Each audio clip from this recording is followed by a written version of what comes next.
اعوذ باللہ من الشیطان الرجیم بسم اللہ الرحمن الرحیم رب شرح لی صدری ویسر لی امری واحلل عقدۃ من لسانی یفقہوا قولی۔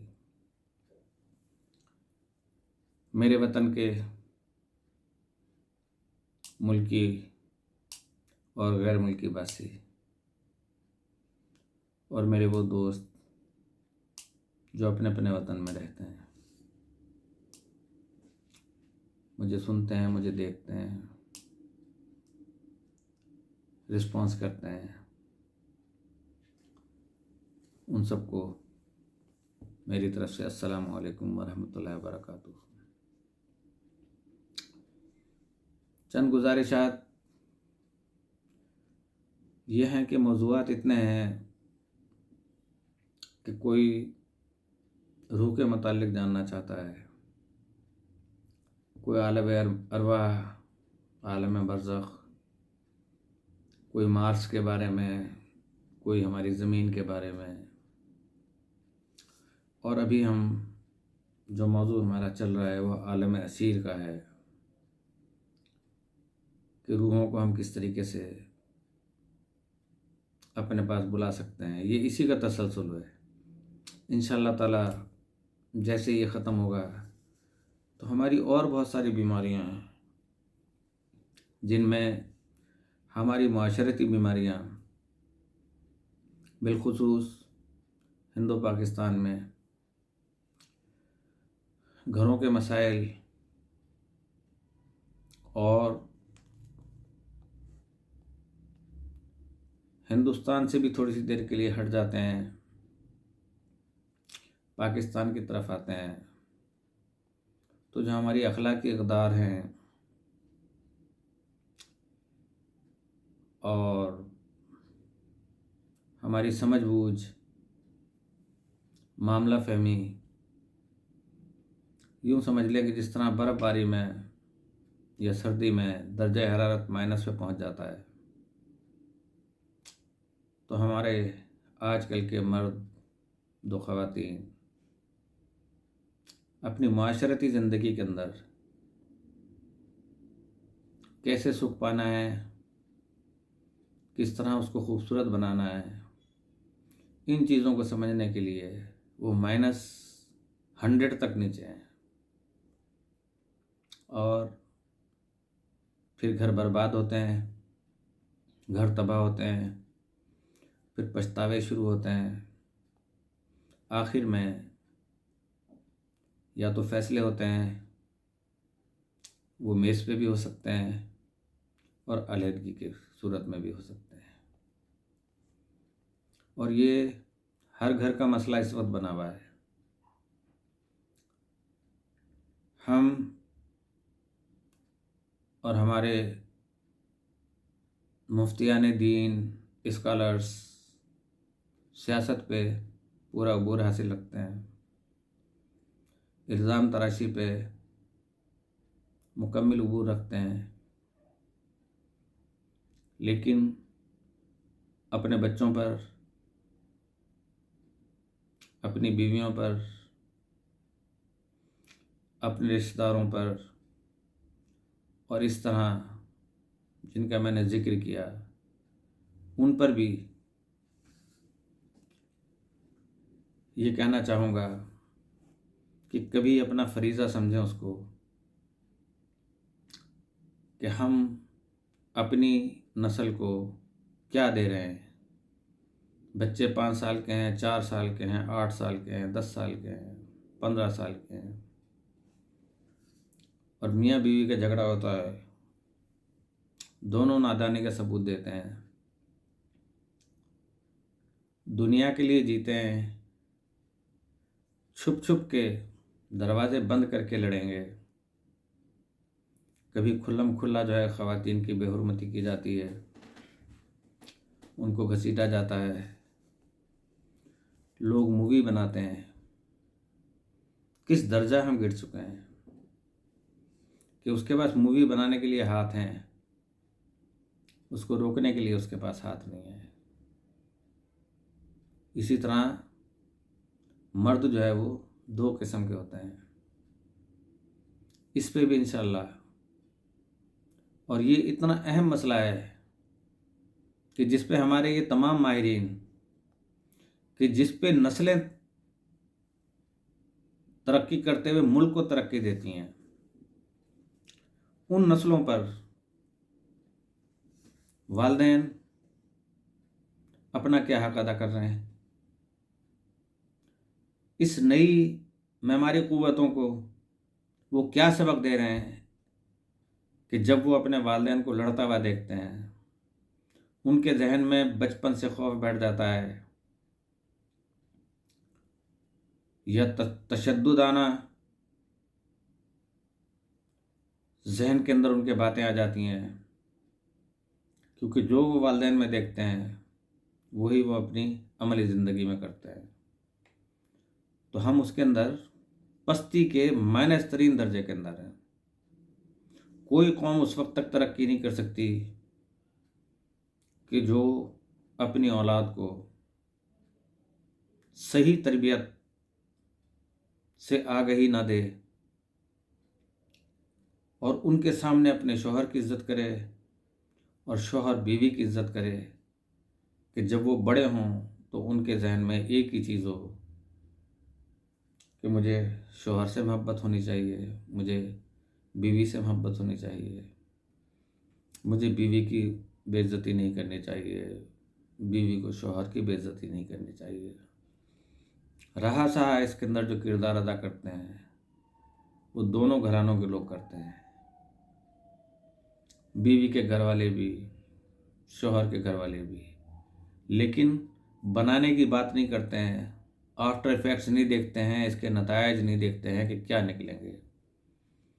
اللہ تعالیٰ نے زلزلہ جس وقت، جیسے کہ میں نے کل آپ سے کہا تھا کہ زلزلہ دے کے، عذاب الہی دے کے ہمیں سمجھایا، اور آپ نے مشاہدہ کیا ہوگا کہ جب زلزلہ آتا ہے، تباہی آتی ہے، اور تباہی کے بعد پھر آفٹر ایفیکٹس آنا شروع ہوتے ہیں۔ زلزلہ آیا، تباہ ہو گیا سب کچھ۔ یہی مثال ایک جوڑے کی ہے۔ خاندان نہیں پیدا کیا تھا اللہ تعالیٰ نے، حضرت آدم علیہ السلام کو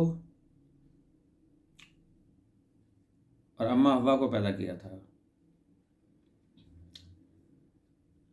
ان کے والدین نہیں تھے۔ اب ان میاں بیوی نے، اس جوڑے نے اپنی اولاد کی تربیت کرنی تھی، تو ماں باپ سے زیادہ حق بیوی کا ہے اور شوہر کا ہے۔ ان دونوں کو چاہیے کہ اپنے معاملات کو وہ خود سمجھائیں۔ بڑے بڑے بزرگاروں نے جو ضرب المثل کہی ہیں کہ کباب میں ہڈی آ جانا، یہ بلا وجہ نہیں تھا۔ کباب میں ہڈی آ جانا کیا ہوتا ہے کہ اگر میاں بیوی باہم شیر و شکر ہیں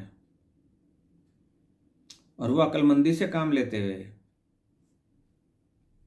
بیڈ روم سے باہر آواز نہ جائے، یا جائے تو اسے روک سکیں، لیکن جب وہ کسی ہڈی کو بیچ میں داخل کر لیتے ہیں، وہ ماں بھی ہو سکتی ہے۔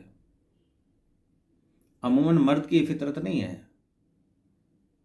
مرد کی فطرت جو ہے وہ معاف کر دینا ہوتی ہے، درگزر کر دینا ہوتی ہے، لیکن اس طرف دونوں طرف کی مائیں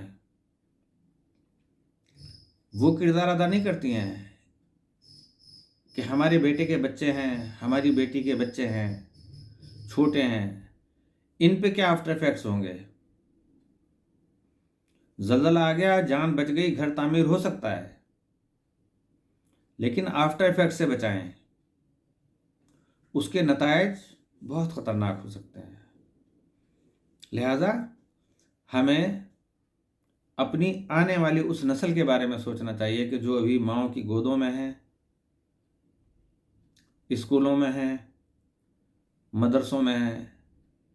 ہمیں صرف اپنے بچوں کو مدرسوں کے اور اسکولوں کے حوالے نہیں کر دینا چاہیے اور اپنی جان چھڑا لیں، اور اس کے بعد جو کچھ وہ ہوم ورک لے کر آئے. میں نے پچھلے پروگرام میں بتایا تھا کہ فن لینڈ میں کوئی ہوم ورک نہیں دیا جاتا کہ بچوں کو گھر پہ، کہ اس کی آزادی سلب ہو جاتی ہے. وہاں بھی وہ بیگ اٹھائے ہوئے آ رہا ہے اور ماں جو ہے نا اس کو وہی چیز پڑھائی جا رہی ہے. بچے کی اپنی بچپن کہاں گیا؟ اس کی بچپن کی جبلتیں کہاں گئیں؟ بہت خوش ہوتے ہیں، بیٹا what's your name, what's your father name, what's your school name. ماشاء اللہ ماشاء اللہ ماشاء اللہ. لیکن اس کے علاوہ کیا تہذیبیں آپ نے سکھائیں کہ گفتگو کا کیا طریقہ ہونا چاہیے، اور گفتگو کا طریقہ کون سکھائے گا؟ اس جوڑے کی ذمہ داری ہے کہ جس کے ذریعے سے نسل انسانی آگے بڑھتی ہے. باپ اگر بیوی کو گالی دے کے جائے گا ماں کو، بچے پہ کیا اثر ہوگا؟ اس وقت چھوٹا ہے. ماں اگر بکواس کرتی ہے اپنے شوہر کے ساتھ تو بیٹی پہ کیا اثر ہوگا جو بھی چھوٹی ہے؟ ان آفٹر افیکٹس کو یاد رکھیں، مکافات عمل یاد رکھیں. Everything has a solution. ہر چیز کا ایک حل موجود ہے، اور اگر ہم نے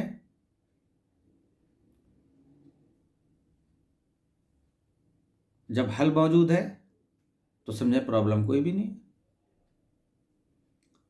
تو اس کو ہم نے طریقے سے جو ہے وہ لے کے چلنا ہوتا ہے. اس پہ انشاءاللہ گفتگو ہوگی کہ ہماری نسلیں کس طریقے سے جو ہے دنیا میں اور ہمارے ملک میں ایک معمار کا کام انجام دے سکتی ہیں اور اس کو بلندی پہ لے جا سکتی ہیں. یہ اسی وقت لے جا سکتی ہیں کہ جب وہ گھر کے مسائل سے نکلیں گے. ایک وقت ایسا آتا ہے کہ اولاد والدین کو سمجھا رہی ہوتی کہ کیا کر رہے ہیں آپ لوگ، ناہنجار، بے وقوف ترین، پستی میں گرے ہوئے، غصے جیسی آگ اپنے دل میں رکھے ہوئے، حرام کام کے ذریعے سے کوئی بھی جملہ منہ سے نکال دینا اور بعد میں اس میں ندامت کرنا یا اس کے اوپر جانا معافیا مانگنا، وہ نہیں ہوتا کبھی بھی پورا اس سے. فجر کی نماز پہ ہے، فجر کے وقت پہ ہے. اگر کوئی یہ سمجھتا ہے کہ فجر کی نماز ہم نے قضا پڑھ لی تو اس کی فجر کی ادا نہیں ہوئی، وہ نماز وہ ضائع ہو گئی، اس کی وہ ٹائم جو تھا. یہ تو قضا پڑھ کے اس نے اپنی گناہ کا احساس کر لیا، وہ واجب رہی. اسی طرح ہر نماز واجب رہے گی. تو یہ معاملات ان جاہل اور ناہنجار مردوں کو بھی، کہ جن کو اللہ نے اپنی بیویوں پر اور اپنے بچوں پر حاکم بنایا، ان کے فرائض زیادہ بنتے ہیں کہ وہ اپنے بچوں کا خیال رکھیں، اپنے اہل و عیال کا خیال رکھیں، اس کے بعد وہ اپنے ماں باپ کا خیال رکھیں. اس لیے کہ اللہ تعالیٰ کے نزدیک جو سب سے اچھا جوڑا مقدم تھا اور رشتہ مقدم تھا وہ میاں بیوی کا تھا. اور میاں بیوی ماں باپ اس وقت بنتے ہیں جب ان کے بطن سے بچہ پیدا ہوتا ہے، اس سے پہلے وہ ماں باپ نہیں ہوتے، میاں بیوی ہوتے ہیں. تو جس طرح حضرت حوا کو پیدا کر دیا تھا اللہ تعالیٰ نے، اسی طرح 2-4 بچوں کو بھی پیدا کر دیتا ساتھ میں کہ لو ہم نے تمہیں بچے بھی دے دیے ماں باپ بنانے کے لیے. اس کی قدرت سے کیا چیز باہر ہے؟ تو وہ یہ چیزیں بھی کر سکتا تھا. لیکن ہماری انا، ہمارا غصہ کمزور پہ، تو ایک چونٹی بھی جو ہے نا وہ کاٹ لیتی ہے. اور چھوٹا سا جانور بھی جو ہے وہ ضرب لگا سکتا ہے انسان کے اوپر. تو عورت کو صنف نازک کیوں کہا گیا؟ کہ وہ مرد سے طاقت میں کم ہوتی ہے، لیکن زبان میں مرد سے زیادہ تیز ہوتی ہے. تو اس کو اپنی تیزی کو ختم کرنا چاہیے. اسی وقت سوری کہے گی، بچے فالو کریں گے، بچے بھی کہیں گے سوری. اسکول میں بچے سیکھ کے آتے ہیں، گھر میں آتے ہیں تو ان کو دوسرا ماحول ملتا ہے تو وہ پھنس جاتے ہیں کہ ہم کس ماحول پہ عمل کریں. مس نے ہمیں یہ کہا تھا کہ بیٹا جی یہ چیز گرے تو سوری کر دینا، کوئی آپ سے غلطی ہو جائے تو آپ سوری کر دینا. لیکن جب گھر پہ آئے ہیں ہم، تو اگر ماں جو ہے وہ شوہر کو اور اس کے باپ کو اس قسم کے القابات سے نواز رہی ہے تو بچہ پریشان ہو جاتا ہے کہ ماں سوری بھی کر سکتی ہے، یا باپ اگر اس کے اوپر ظلم کر رہا ہے یا اسے تھپڑ مار رہا ہے تو جس اسکول میں ڈنڈی مارنا یا اس کو پنش کرنا ممنوع ہے، اور ویسے بھی بچوں کو مارنا ممنوع ہے، اور ممالک کے اندر سزا دی جاتی ہے اس بات پر، تو وہ حیران ہوتا ہے کہ یہ میرا باپ جو ہے وہ ماں کو مار رہا ہے، میں سیکھ کے تو کچھ آیا تھا، عمل میں کچھ اور دیکھ رہا ہوں. تو پھر آپ کو بڑے بڑے اسکولوں میں بچوں کو داخل کرانے کا فائدہ کیا ہے؟ اچھی جگہ بچوں کو تہذیب سیکھنے کے لیے بھیجنے کی ضرورت کیا ہے؟ ان کو قرآن شریف پڑھوانے کی ضرورت کیا ہے؟ ان کو حافظ بنانے کی ضرورت کیا ہے کہ جو معاشرے کا ناسور بن جائے بعد میں؟ اور وہ ناسور کون بناتا ہے؟ وہ زخم کون دیتا ہے؟ وہ زخم ہم دیتے ہیں. اب صنف نازک کو ایک مرد اپنی طاقت کے بلبوتے پہ، اس کو یہ پتا ہے کہ یہ صنف نازک ہے، اس کی عزت ہے، لیکن طاقت میں زیادہ ہے نا، اپنی مردانگی دکھانی ہے اس نے. کس پہ دکھانی ہے؟ جنگ سے فرار ہونے والے گھروں میں جو ہے نا وہ مردانگی دکھاتے ہیں کہ جس میں طاقت نہیں ہوتی، کہ اگر اس کی ایسے انگلی کریں تو انگلی ٹوٹ جائے گی، ہاتھ کو ایسے مروڑا کر دیں اس بیچارے کا ہاتھ ٹوٹ جائے گا، اس کو تھپڑ مار دیں اس کے جواب میں وہ کچھ نہیں کر سکتی. آج کل آپ دیکھ رہے ہیں سڑکوں پہ آئے دن آپ دیکھ رہے ہیں یہ سارے پروگرام کہ مرد دیکھ رہے ہیں عورت کے جو ہے نا کپڑے پھاڑ کے دکھائے جا رہے ہیں، لوگ دیکھ رہے ہیں. ایسا مردہ معاشرہ اپنے حق کے لیے کیا بولے گا؟ کیوں کہتے ہیں کہ مہنگائی ہے؟ ذرا اپنے کردار پہ تو غور کریں. آپ کو تو روٹی اور کھانا بھی نہیں ملنا چاہیے، ڈوب مر جانا چاہیے. اور ایسے خاندان کے جو اپنے اس پہ فخر کرتے ہیں کہ ہماری فلاں نسل سے تعلق ہے، ہمارے بزرگ فلاں تھے، نہیں، میں جو کچھ بول رہا ہوں آپ سے، جو کچھ میں آپ سے عرض کر رہا ہوں، میں نہیں بول رہا، مجھ میں میرا باپ بول رہا ہے، مجھ میں میرا دادا بول رہا ہے، مجھ میں میرا پردادا بول رہا ہے، مجھ میں میرے فور فادرز بول رہے ہیں، میں تو ان کی ترجمانی کر رہا ہوں. دوسرا ترجمانی کس طریقے سے کر رہا ہے کہ عورتوں کو گھسیٹ کے بازاروں میں کپڑے پھاڑ کے لوگ موویاں بنا رہے ہیں، مسلمان کہلاتے ہیں، ہر قوم تم سے اچھی ہے، یہودی یہ نہیں کرتا، عیسائی یہ نہیں کرتا، ہندو یہ نہیں کرتا، اور قومیں نہیں کرتی. یہ سو کالڈ مسلمانوں، رسول کا کلمہ پڑھنے والوں، دین پہ عمل کرنے والوں، تمہاری تو غیرت مر چکی، اپنے نام بدل دو. میں یہ نہیں کہوں گا ڈیوڈ رکھو، اس لیے کہ کرسچن بہت عزت کرتے ہیں اپنی خواتین کی.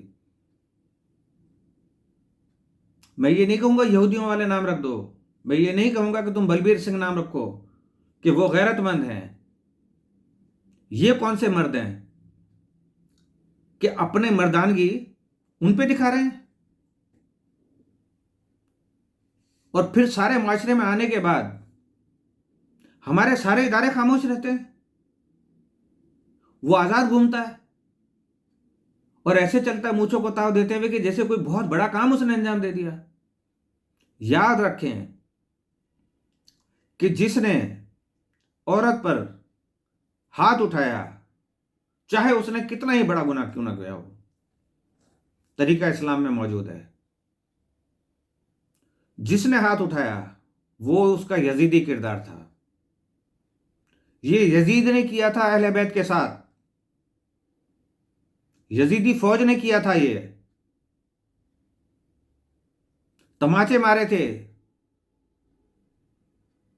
رسیوں سے باندھا تھا اپنی طاقت کے بیس پہ. یہ اس کی مردانگی تھی. وہ یزید بدکار، اس میں بہت اندر، اس کے اندر جو تھے نا خنزیر بھرے ہوئے تھے، سور بھرے ہوئے تھے اس کے اندر، جو یہ کام کروا رہے تھے کہ بے کجاوا اونٹوں پر بیویوں کو سوار کرایا گیا. شام میں بڑے بڑے آئینے لگوائے گئے ایجپٹ میں کہ جو لوگ نہ دیکھ سکیں وہ بھی دیکھیں ان پردہ دار خواتین کو. اس لیے کہ تم مرد تھے، تم مرد نہیں تھے، تم نامرد تھے. یہ نامرد کی ایک قسم یہ ہے، بلکہ ایک ہی قسم ہوتی ہے. دوسری نامردگانی وہ ٹھیک ہو جاتی ہے، علاج سے بھی بندہ کر سکتا ہے، سب کچھ کر سکتا ہے. لیکن مرد یہاں سے بنتا ہے، دل سے، جگر سے بنتا ہے. اور وہ مرد میں اسے کہتا نہیں، وہ تیسری نسل ہے، ہی میل یا شی میل ہے، وہ کہ جو شیطان کے کہنے پر سو کالڈ مرد کہہ کے اپنی عورتوں کو، مسلمان خواتین کو مجمع عام میں ننگا کرتے ہیں، اور گنیں بھی ہاتھ میں ہوتی ہیں، ڈنڈے بھی ہاتھ میں ہوتے ہیں، کوئی بچانے والا نہیں ہوتا. آپ اسے مسلمان قوم کہیں گے؟ لعنت ہے، لعنت ہے، لعنت ہے. اللہ کی عذاب ٹوٹے گا، ان قریب عذاب ٹوٹے گا، ان قریب عذاب ٹوٹے گا، ان قریب عذاب ٹوٹے گا. خواتین کے حقوق دینے والے خود خواتین کے حقوق پہ ڈاکہ ڈالتے ہیں. تو مجھے تسلسل رکھنا تھا اپنی پچھلی باتوں کا، لیکن بات چل پڑی. معافی چاہوں گا، پھر اس پہ انشاءاللہ گفتگو کریں گے، اور ان معاشرتی بیماریوں پر بھی. اور سو کالڈ غیرت مند ویسے بالکل بغیرتی کی حد سے نیچے مائنس.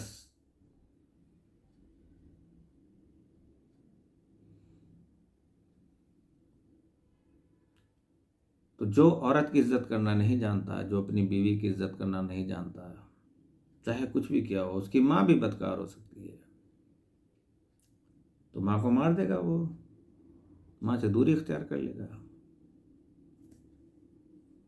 لیکن جو بیوی کی عزت کرنا نہیں جانتا، وہ اپنی ماں کی بھی عزت نہیں کرے گا، اپنی بہن کی عزت بھی نہیں کرے گا، اپنی کسی اور پھپھی اور خالہ اور ان کی کسی کی عزت کرنا وہ نہیں جانتا. وہ ایک بغیرت ہے، بغیرت ہے، بغیرت ہے. مجھے معاف کیجیے گا، میرے خیال سے وقت زیادہ ہو گیا ہے. میں اپنے تمام احباب کو میں نے ایک فکر دی ہے. یقین کریں کہ میں نے خدا تعالیٰ کو گواہ بنا کے کہتا ہوں کہ اگر میں، جسے کہتے ہیں غصہ، ایک جذبات میں آ جانا، اسے غصہ نہیں کہیں گے. غصہ وہ ہے جس پہ شیطان مسلط ہو جائے اور پھر وہ اپنی مرضی کا کام کروائے کہ جیسے بال کو ادھر پھینکا تو بال ادھر گئی، بال کو ادھر پھینکا تو بال ادھر گئی. کہ میں جذبات کے اندر بھی آ کے یا میں اس تیز لہجے میں بھی آ کے میری زبان سے نکلے گا تو حق نکلے گا، سچ نکلے گا انشاءاللہ تعالی. میں آپ سب لوگوں کو گواہ بنا کے یہ میں وعدہ کرتا ہوں. اسی کے ساتھ میں اپنے تمام بہنوں، بھائیوں، ماؤں، بیٹیوں اور تمام رشتوں سے معافی چاہتا ہوں اور گزارش کرتا ہوں، خدا را اپنے گھروں کو جنت بنائیے. گھر جنت بنیں گے تو آپ کو اس جنت کا نظارہ بھی یاد آ جائے گا. پھر آپ یہ کہیں گے کہ جنت میں ہماری ملاقات کسی حور سے نہیں، تم سے ہی ہو. اور بیوی کہے کہ مجھے کسی غلمان سے نہیں، تم سے ہی وہاں پہ ملاقات ہو. تو اللہ پاک ہمیں سمجھنے کی اور کچھ کرنے کی توفیق عطا فرمائے. اور کل سے انشاءاللہ ہم اپنے موضوع کو کمپلیٹ کریں گے، پھر بعد میں ان معاشرتی بیماریوں پر گفتگو کریں گے دونوں طرف سے. بلکہ مرد پہ زیادہ اس لیے لاگو ہوتی ہیں یہ چیزیں کہ وہ ایک عورت سے پیدا ہوتے ہیں، تو اس طرح عورت کی عظمت مرد سے زیادہ ہوتی ہے، اس لیے کہ مرد اس کے اوپر حاکم ہوتا ہے. ملکہ ہمیشہ ناز کرتی تو بادشاہ پہ کرتی ہے کہ اس کا شوہر بادشاہ ہے. جب پتہ چل جائے ملکہ کو کہ بادشاہ تو بھکاری ہے تو ملکہ اس کو لفٹ بھی نہیں کراتی. تو میرے بھائیوں، میری بہنوں، بیٹیوں، میرے دوستوں، آپ سب میرا ساتھ دیں اس جہاد میں، اور آج سے اپنے اپنے گھروں میں ہم بھی آپ بھی جنت نظیر مواقع فراہم کریں اور ہمارے بچے ہماری محبتیں اور ہمارے چہرے پہ ہنسی دیکھ کر خوش ہوں. آخر میں گزارش کروں گا میرے چینل کو بدستور سبسکرائب کرتے رہیں اور میرے لیے بھی دعا خیر کرتے رہیں، اور دیکھیں بھی انشاءاللہ تعالی ملاقات ہوگی. اس دعا کے ساتھ آپ سے اجازت چاہتا ہوں کہ اللہ پاک مقبوضہ کشمیر کو، فلسطین کو فتح نصیب عطا فرمائے. جہاں جہاں ہماری مسلمان، راسخ مسلمان، بے سرو سامان، جن کی عزتیں لوٹ رہی ہیں، مسلمان دیکھ رہے ہیں، ان کو ہدایت دے اور ان کی حفاظت فرما. فلسطین کو فتح عطا فرما. ہمارے اس ملک خدا داد پاکستان میں سو کارڈ غیرت مند اور مائنس کے اندر بےغیرتوں سے نجات عطا فرما. ہماری جان و مال و عزت و آبرو کی حفاظت فرما، اور ہمارے بچوں کو ایمان کی دولت. میں پہلے کہتا تھا دعاؤں میں کہ ہماری اولاد کو نیک بنا اور ہماری اولاد کو اخلاق اقدار ان کے اندر آئے. لیکن اب میں یہ کہوں گا کہ اللہ پاک ہم والدینوں کو اس قابل بنا، ہمارے کردار ایسے ہوں کہ بچے ہمارے نقش قدم پہ چلیں اور ایک نئی نسل، با کردار نسل جو ہے وہ پروان چڑھے کہ جس کا سایہ تمام مخلوق کے اوپر چھایا ہوا ہو. اللہ رب العزت اسی کو پسند کرتا ہے. اسی کے ساتھ میں آپ لوگوں سے اجازت چاہتا ہوں. السلام علیکم ورحمۃ اللہ وبرکاتہ.